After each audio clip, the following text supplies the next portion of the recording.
So you're back for episode 4. Well, good job. You've made it this far, and you've earned 4,000 Bryan points because you found Bryan on Simple.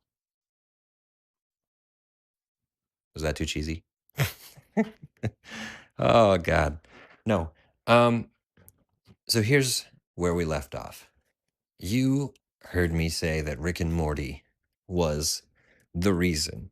Well, actually, you heard that the couch gag was the reason that I basically decided, hey, I'm going to make a cartoon. So here's what you need to understand. When you look at my life as a small blip in time, if you were to just go back and rewind this beautiful VHS tape, because I'm pretty sure that's what my life has been printed on, if you were to look at it in a quantum field, I will tell you that this VHS tape leads you to one very significant detail.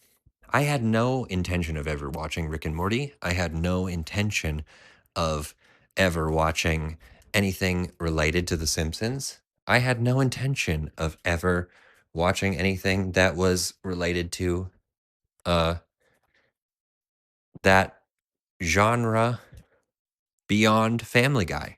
That was literally, I got home from work.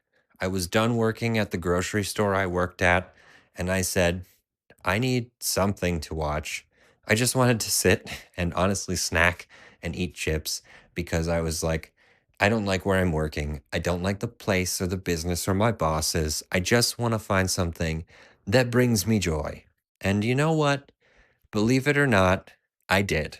And it wasn't my cartoon because for the first 5 seconds, I saw season 1 open up to me as a possibility for Rick and Morty because I enjoyed the couch gag so much. I thought it was hilarious that he was like burping and talking, and I was like, I really don't ever watch Adult Swim shows, but I guess I should branch out because the couch gag was, I don't know, I found it terribly entertaining. And that's when I said, you know what? We're going to take 5 minutes and we're just going to watch the first episode. I watched the first episode. Was I in love with it? No.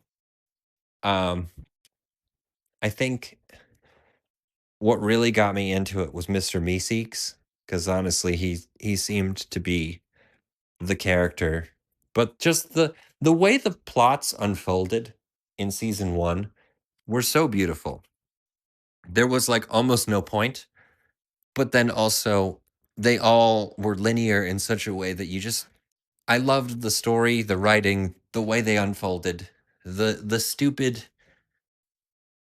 yet scientific hilarity that they brought to the visual screen. And I said to myself, this is just different enough that this is what I needed. This is what I needed in life. Like Rick just doesn't care about things. I had no real need to just like, I don't know. I felt like from afar, the show didn't look like it was going to be good. From the ads, I don't know if they just did poor advertisements. I wasn't pulled in. But at that moment in time, I was still trying to figure out what kind of business I wanted to do. I wanted to figure out what kind of branch.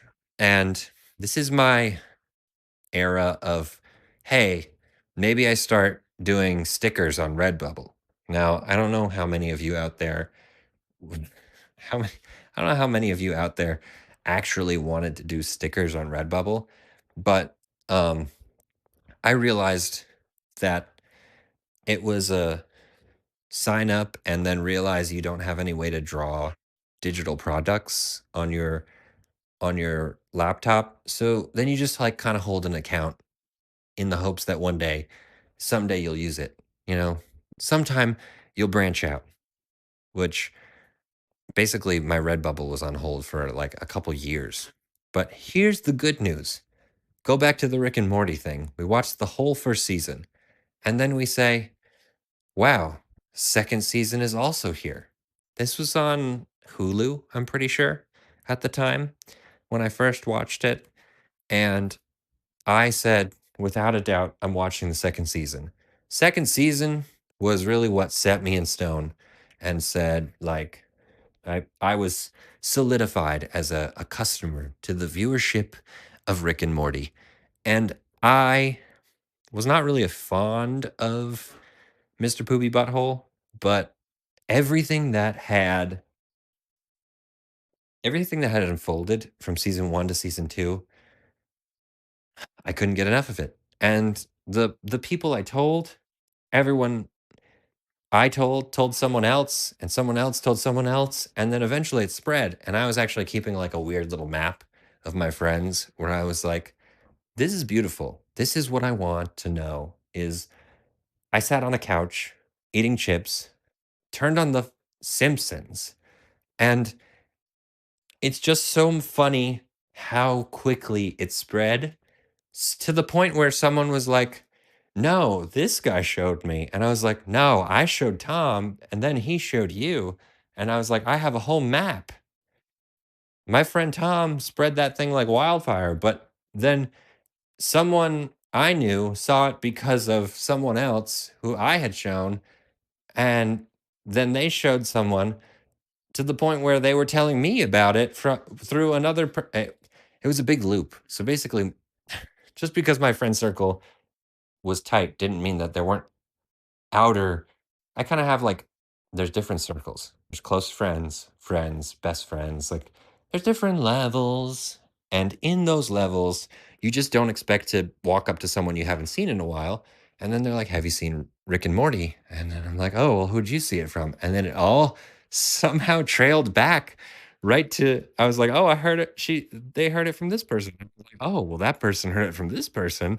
I literally had a map that trailed back to me. I probably had a good 50 people who watched Rick and Morty, and it was weirdly a good feeling to just know that it spread that quickly, but also I don't know I don't know why I was so proud of it. It was just I just told someone about a show. And then the tracking, the map, that was hilarious. So, if you took everything that I did and then you go from that moment, I watched season 2. And there's a very specific scene at the end of season 2 where Mr. Poopy Butthole is like, "Oh, it's gonna be 2 to 3 years before we get another season 3." And I didn't believe it.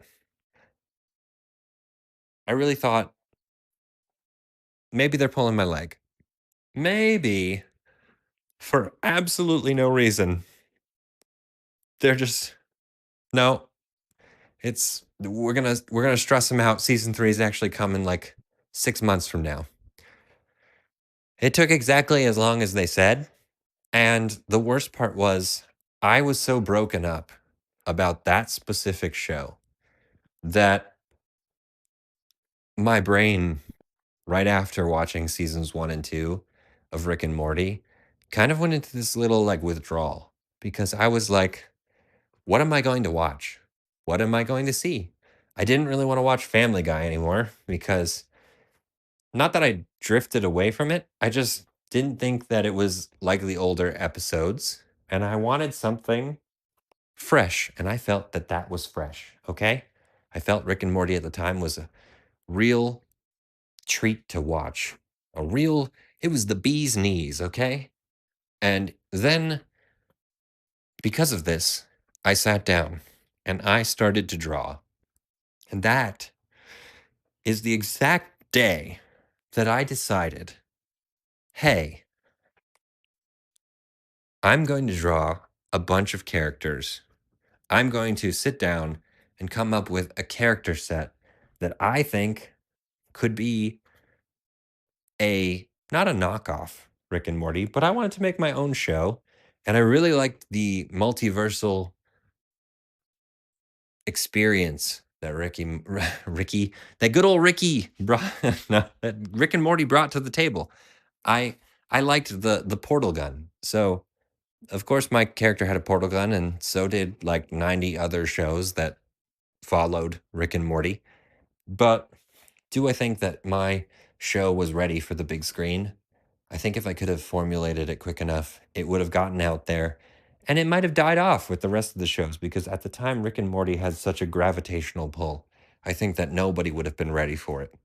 But now that time has passed, the more and more that I see the world travel the way it does, I will tell you that the characters I created on that day, I don't think anyone really understands more than myself that the characters I hold in my head, the 5 seasons I've written, you only need 5 seasons. You only need good characters and good storytelling. It's been a while, but I think that they have, like, aged like a fine wine. Like, I think they're just different enough. They tell a good story, and I kind of write from a purposeful experience. It's not just like Rick and Morty where it's slightly random. I've taken my favorite aspects of things I've seen in cartoons, not dynamics and things like that, but the essence, the being of multiple different shows, and I've combined them as best I can. That way I can share them in a nice, beautiful animated story format. But here's the issue.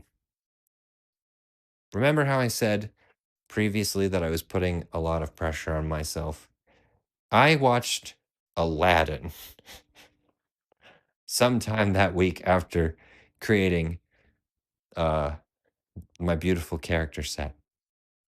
Now, I made 3 characters, which spawned into 4, which spawned into a 5th character. And over the course of that month, it was March. Um, I'm going to mess up the date, but it was in the week of the 20s. So I think it was March 20th. I have a picture with an actual date on it, but I don't have it with me currently. I'd have to literally dig it out.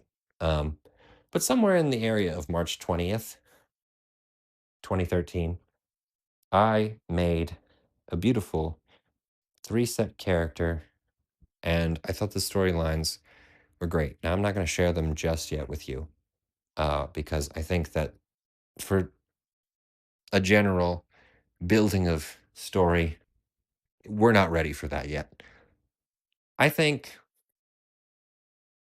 what happened was not an accident, though.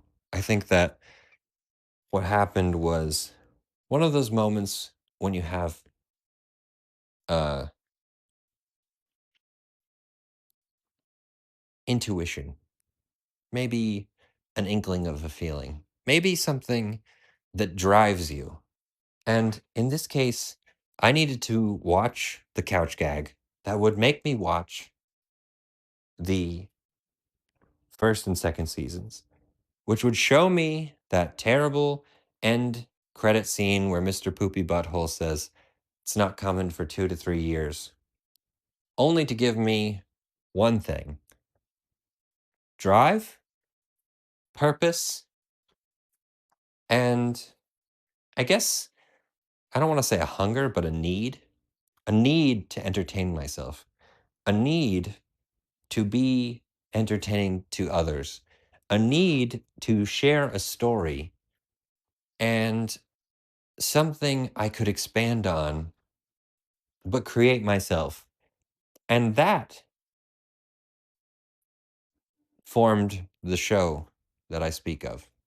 Because altogether, I think that that was the beautiful combination of the couch gag. The couch gag inspired me. The couch gag was as it was aspiring. It was looking for hope. No, the couch gag was something that inspired me the same way that Simon Squibb inspired me. They do it in different ways, but they showed me that, hey, you're working this 9 to 5 job. You're working this silly grocery store. You don't like your bosses. You just want to get out of there. You want to get out of this place. This is it. This is your beacon of hope. Hold the idea. Hold the idea and be the idea. Fake it till you make it. Pull it out from your heart and make it a reality. Now, is it a reality right now? Yes and no. We're further along than I Uh, we're further along now than we ever were. But in 2025, I can tell you that I have absolutely nothing animated for that first show. I can tell you that the first few years was just a lot of planning. And planning is okay. But when you procrastinate or you hold yourself to a standard where you're not having fun or you're stressing yourself out, that's when things start to stretch and expand. So I will leave you with this. The simple message that I think came from this episode, for me anyway, is that